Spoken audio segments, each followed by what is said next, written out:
Hi Virpil. Control panel 2, you say? Sure thing, send one over.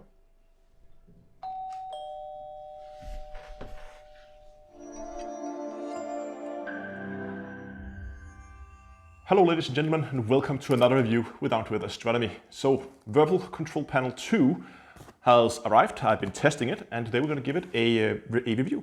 As always, I should say that this video is not sponsored by Virpil. I'm not being paid, or however, they have sent this to me free of charge, and I can keep it after the review. So now that we've got that out of the way, let's get this box open.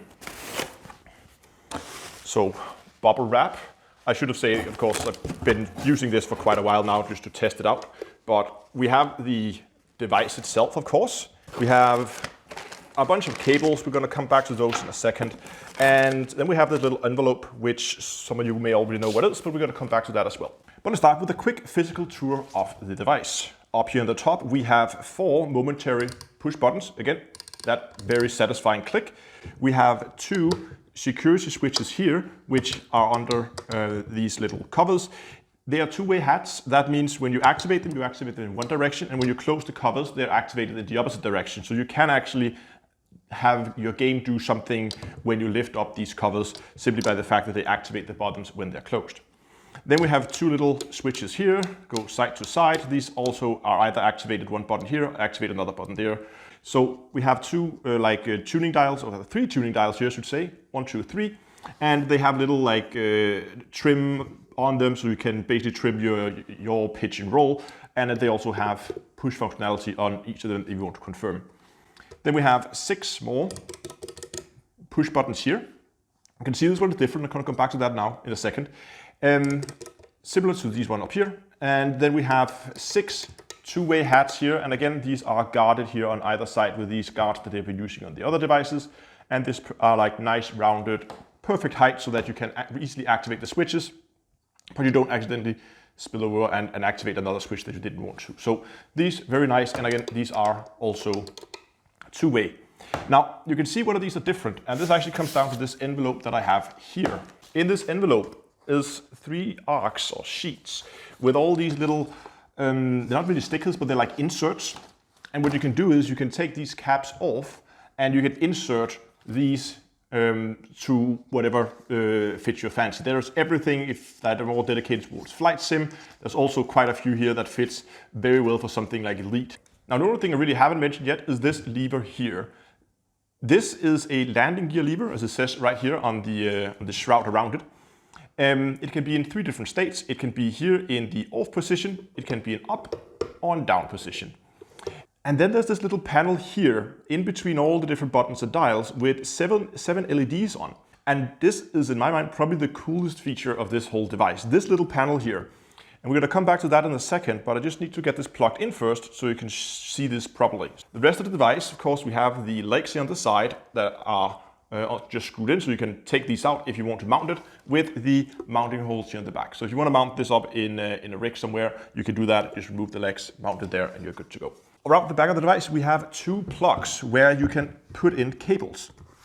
We have one labeled USB and one labeled out. And this is, of course, with all these cables that came included. One of the cables here, of course, is the usual, I don't know if this is like a PS2 kind of port. Don't know what it's called, but that fits there with a USB in the other end. So you plug that in and it's a standalone device. Of course, these ones are, as always with Virpil devices, these are keyed, so you can't put them in the wrong way. And they have these little security collars around it, so they click in. And once that's clicked in, that thing is not going anywhere. Don't recommend actually hanging it off the cable, but for demonstration purposes. And if you actually want to take it out, you pull that collar back and remove the cable. Super, super nice and super sturdy as always. The 2 other ones here just have these PS2 kind of ports in both sides, and they come in 2 lengths. These are the same cables, they just come in 2 different lengths.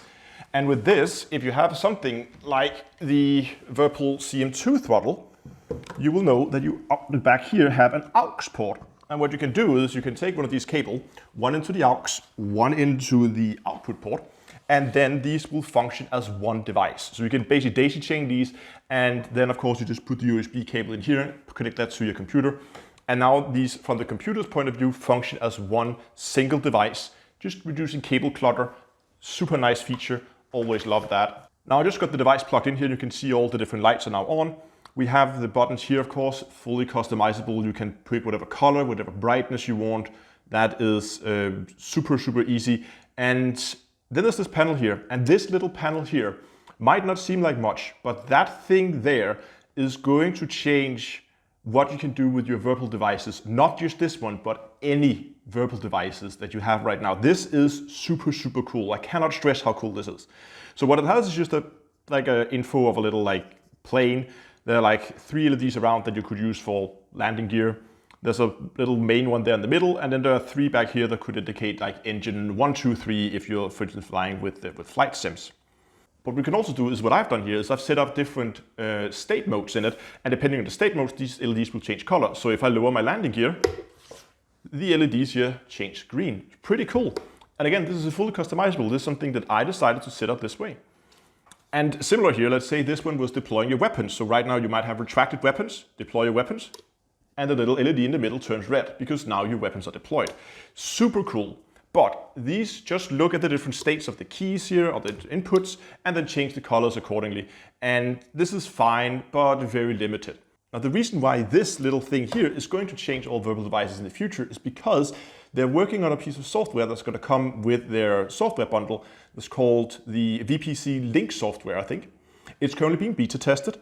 And with that, you're going to be able to interface directly with the games you play, and you can read states from the game. And then based on those, you can address not only the panels like these, but also all these keys and any LEDs on your Virpil devices. So that means if you already have a Virpil device, even if you do not want to buy this panel, when that link software is done, you can change the colors of your LEDs on your HOTAS according to game states. So for instance, if you have a Constellation Alpha, the joystick has some lights on top of the stick, you could have it maybe be blue when you're in scan mode in Elite, and if you go over to combat mode, you could have the top turn red, because that software is going to be able to read what state you're in.